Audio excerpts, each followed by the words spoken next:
Hey listeners, Chris Goede here with some bonus business insight before we jump into today's episode. If you're looking for the right place to host your next business gathering, conference, or event, look no further than Orlando, Florida. It's no coincidence that Maxwell Leadership hosts our biannual International Maxwell Conference in Orlando. Between its many luxurious hotels, meeting spaces, and venues, Orlando is the perfect place for you and your team to gather, collaborate, and grow. Whether you're traveling for business or bringing your company for a meeting, there's a reason Orlando is as much a business capital as an entertainment one. And let's not forget the delicious cuisine at one of the many Michelin-rated restaurants where your team can kick off your evening. So before you plan your next business event, check out Orlando, where the possibilities for business travel are unbelievably real. Learn more at orlandoforbusiness.com.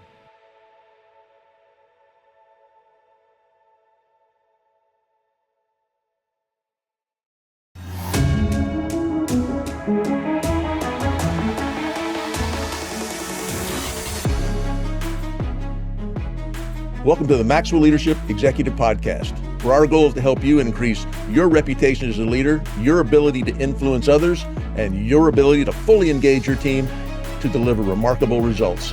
Hi, I'm Holly, a Maxwell Leadership Facilitator and Coach. And I'm Chris Goede, Executive Vice President with Maxwell Leadership. Welcome and thank you for joining. As we get started, I want to remind you, please visit maxwellleadership.com/podcast. There you can learn a little bit more about the 5 levels of leadership, 360, some content that Perry's written that we help teams walk through, some coaching, which is ironic. A lot of our conversations come from feedback that we get around some of the coaching things, right, not only from you, but from some of our other coaches that are out there in the field as well. And so if you'd visit there, click on this podcast, you'll be able to fill out a form and we'll get back in touch with you. Well, I am looking forward to today and the topic because this is what we do. Mm-hmm. This is what you and I wake up every day and we think about. And we're going to talk about building a professional development program. And with Perry's experience and being in we always call it the L&D world, the learning and development world, the content creation now heavily for us on behalf of John and his pen, and just the things that we're going through and the plans, like this is what we are passionate about. Mm-hmm. And so we're going to talk a little bit about it. So excited to see that. What burdens us is that we have the opportunity to work with a lot of organizations, and it's almost kind of like the first time they've ever heard of it. That's actually where the idea came from. Like what is this? And then leaders end up being complete reactionary, and they bring in different types of training. I always talk about too that where if you begin to, off the shelf here this and off the shelf here for that and that problem, depending on what you're dealing with and what season you're in. Now you got all these languages and philosophies, and so man, it's really good to step back. And so we're going to talk about step back and look at how do you develop a leadership development or a professional development plan for your organization. How do you be proactive about that? Now, that we're excited about it because it's what we do.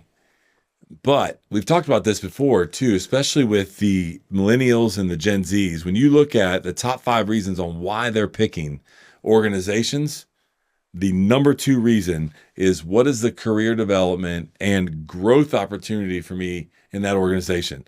And I know personally for myself, if I went into an organization and I was negotiating, we were down to the table and they said, look, we developed this professional development plan. This is what it's going to look like for the next 12 or 18 months. I'm like, sign me up. So we're going to dive into the importance of this, how to do it, and give you just some insights behind our experience with it. Well, as you said, it came from a lot of coaching conversations and working with clients at their locations. Maybe we're delivering a workshop and they don't have a cohesive plan, and it's kind of one off here, one off there, and they're working and doing the best they can. Just like you said, though, I think having a plan, and this was a little bit of an experiment. I was in a room and one of our colleagues, Dana MacArthur, and he said, you know what, I'm going to do around level 4 and the 5 levels workshop. Which doesn't surprise me about Dana. When he's facilitating for our clients, it's like, you never know where he's going to take the room. Nothing's off the table.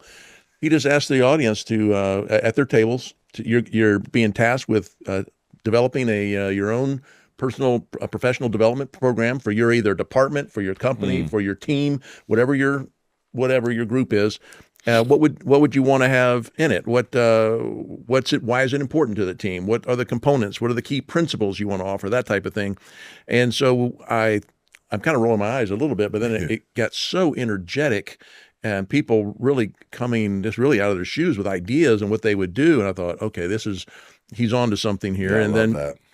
I ran it virtually a couple of weeks ago, just doing an exercise with one of the groups we coach, and they really responded well too. So I thought, I think I'll just share this with our bigger audience, run through some of the components. How do you think about a development program? I do want to encourage you. Don't think this is some big, complex, No. audacious thing. It doesn't have to be. It can be actually the more simple, the better. Yeah. And it can be very structurally thin if you need to be, and you can add to it as you go. But I think some people are shy away from it because it seems hard and it's big and we don't have all that. No, we'll go with what we have, and then we'll give you some ideas on that. Well, I love what you just talked about because, if you confuse them, you'll lose them, right? I love your word simple. Like, no, let's keep this simple. And I love that idea. There's something that to take from that as you go through this process is, what is it that the end user wants, right? Like the energy created that Dana and then you in that coaching call is you got them to speak into it. So, and then the other thing is I just want to make sure you guys make it very practical, simple and practical. So let's dive in. The first one that we have for you is assess the organizational needs, right? So evaluate the company's goals, the skill gaps, the future requirements of what you need to align, some of your team members with. I love this statement where we tell people that have this in place, hey, go to that team member and say, this is what the organization is going to need from you in the future. We've looked at this. We know you have a skill set. We want to develop you for that. Lots of great, engaging conversations that can happen. But you need to assess first. You can't just come in and say, here's what we're doing. You can, but we would tell you to say, hey, take a step back first. We have a lot of assessments that we use, personal and organizational assessments. And it's like going to, the doctor's office. Now, listen, my wife will tell me all the time, Dr. Chris, you might want to go get somebody else's opinion before you ask for a prescription, right? I'm like, no, this is what it is. And she just shakes her head. She's a nurse by trade and says, okay, Dr. Chris, let me know when you get that right. So it's the same thing with going to the doctors. You got to go there. Yeah. You're dealing with a lot with this right now. and you got to get a prescription. It's the same thing with the development plan. Let's make sure that we're building something that prescribes to solve a problem or a goal or a future state that you're looking for. So you're working with your business leaders across if you're just doing it for a department, it's a little easier, but if you're doing it for the organization, what are the business needs? What are we trying to solve? You can't say we need leadership skills. Yeah. Well, that's a little broad. Which level of our leaders are we at? So you start to do this assessment. It's very important. I think the second step of this is in kind of evaluating a self-assessment, having the employees or the team members or the unit assess themselves. Where are they against these skills that you've identified? Now, my experience here is anytime you're asking for self-assessment, people tend to have a better view of themselves. That's a nice way to say it. Yeah, better. They may think they're better than they really are. So this is a great leadership moment too. For you as a leader, do the people on your team know what their strengths and weaknesses are? Are you clear with them on your observations? Do you provide feedback to help them understand that?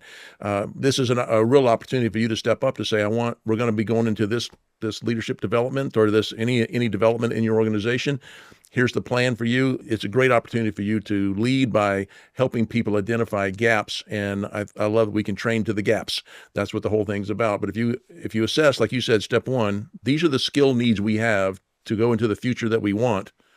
This is where our people are. Here's the gap. That's great. You got to be really honest about where they are. Yeah. Or the gap looks too small. We do have a bigger gap in some areas than others. And I want to make sure we apply that. And to that point, if you set the bar in the starting point a little bit too high, you're going to discourage them. They're not going to be able to keep up. And so I love that's where you're guiding us to start on this professional development plan. Number 3, develop the strategy behind it.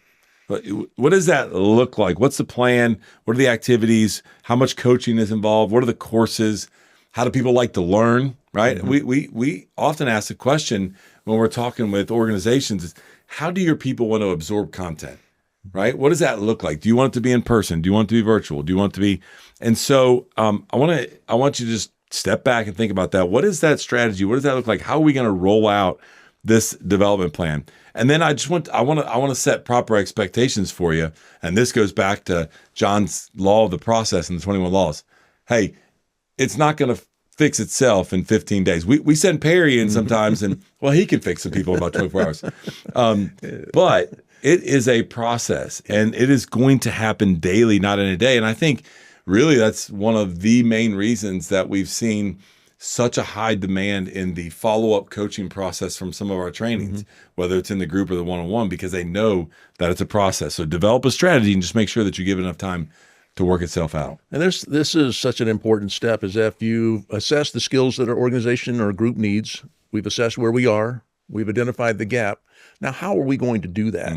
And technology gives you so many more options today than you've had in the past. So are we going to go into classrooms? Are we going to go online? Are we going to blend, some blending of classroom and online? Are we going to do self-study? It's going to be asynchronous, and they're going to just go through it themselves. You're going to, the next one, number 4, is provide resources. What are the budgets? What are the necessary resources, such as time, money, materials, those types of things? You may have, I've done this with a number of organizations, severe limitations on what's possible out of the gate. But as you build over time, you start to budget for things. You start to say, hey, it would really be cool if we had a training room on site. Maybe cool if we had some of our own materials that we could check out to people, like a library type of a situation. Or it may be really neat if we could bring in John Maxwell Company and Perry Holly and come in on site. I mean, there's different budget things, but resources. I'll tell you one that we get a lot of pushback when you start to execute something like this is people say, I don't have time. So allocating time, it may sound like not your job, but it is your job. Let people know this is a requirement and they need to either make the time, you're going to allow the time, you're going to schedule the time for them to execute on these strategies that you put in place. And by the way, you're paying them for that time. So it's a resource that, in essence, that you are giving up and committing. And I promise you, I've seen it, you will get your return on investment with that. Hey, podcast listeners. Many of you listening right now would probably love the autonomy that comes with owning your own business or becoming a coach that helps other businesses succeed. Well, we have a phenomenal strategy where you are 100% in control of your own business, earning income on your own terms, and have access to the people, tools, and resources you need to build a thriving leadership development business. When you become a Maxwell Leadership Certified team member, you join a global community of entrepreneurs led by our expert team of mentors and faculty, including John C. Maxwell. You'll also get one of the top leadership certifications in the world next to your name, giving you the boost you need to get started. Visit us online at maxwellleadership.com/join the team to find out more. The 5th item we want you to really focus on is how often are we checking in? What we don't want you to do is develop a plan and then say, we'll see you in 18 months. Go for it. Because, we've got to make sure, and Perry could speak to this a lot, right? Like we're coaching one way and then something happens individually or organizationally. We kind of move the needle a little bit right there. And there's continuous check-in. So it's a good old sales statement of what you measure, what you look at gets done. Most of the time. I always like to throw that in there because I've been there before. I've worked my way around some of those things as sales leaders. But in order to really track progress, to make sure we're making movement, have conversations, not only with the team members, but those that they report to. And what I love about this is pull some testimonies out. Grab some of the things of the aha moments. Because if Perry and I are considering something and Perry shoots me a text, is like, hey, I just went through this and it really impacted me. Guess what I'm doing? I'm signing up for it. Well, I want to capture that and then put it out there because it'll be something that, and you can only get those if you're regularly checking in. Yeah, good. So I worked for a Fortune 10 company for a lot of years. They had, seemed like unlimited budgets for learning and development. We had the most sophisticated tools and tracking systems and execution of these strategies of learning and sending people off to classes. And they invoked the IDP, the individual development plan. So everybody in the company had to have an IDP, and you had to go online and put in what you were going to do, which of the strategies, which of the deliverables, what skills you were working on. It was highly elaborate, and no one did it. And I was upset as a individual contributor, because I happen to take personal development very seriously. And I was, like you said, somebody showed me, yeah, I'm in. That's great. So I filled out mine. Nobody ever asked a question. Nobody ever looked at it. And then somebody at the top decided, hey, nobody's ever asking questions. Nobody's ever looking at it. We want all the managers, you have to go in by January 15th and validate all IDPs. Guess what that became? A tick the box exercise. Hey, make sure your IDPs are up to date. Right. Are we going to talk about it? No. Are we going to execute it? No. Just make sure they're in there. Just make sure it's in the system. So this check in, find out, get feedback. Is this doing what we want it to do? Are people executing on this? What I did was I put it into, so I'm a big proponent of every leader having a one-on-one with people on their team, either every week or every other week, depending on your size of your team. Once a quarter, and I gave them heads up, once a quarter, our one-on-one is going to talk about your development plan. So when we start early in the year, I want to see what are you committing to that you're going to do? You're going to read something, watch something, do something, get some skill, work on something.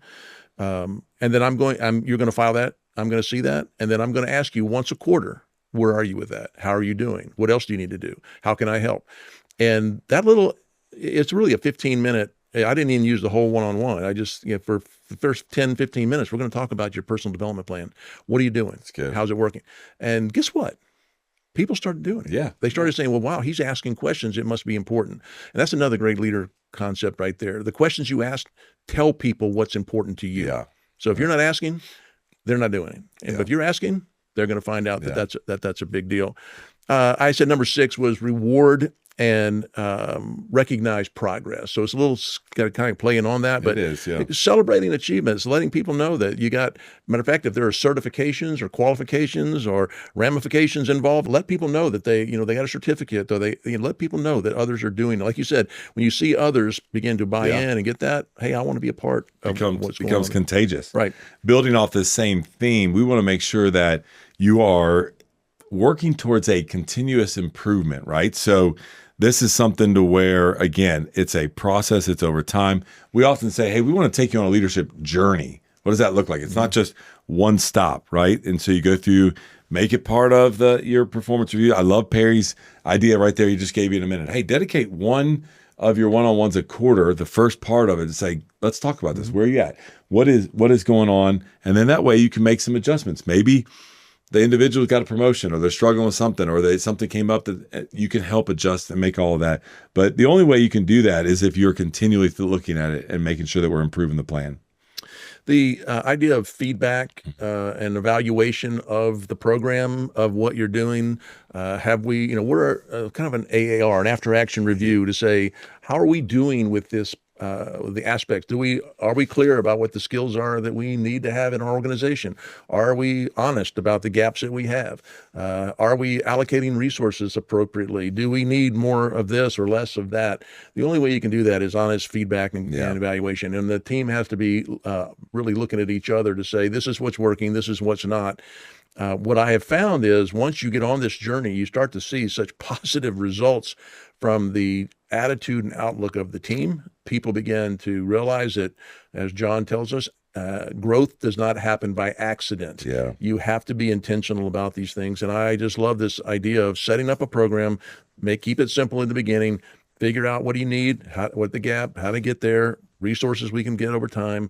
And people will begin to get on board and take it seriously, but you got to be honest about the feedback on that. And as your budget allows, I would also encourage you from a technology standpoint to involve that where you can. There are tons of third-party technology organizations can help you, a lot of plugins, maybe some certain systems you have, and you can be able to track the progress of that. As Perry said earlier, the Fortune 10 company, all the resources, they were able to tell when he clicked and opened up a course and what he was doing. So make sure that, as this is number 9, use technology, right? Make it a part of it if you can.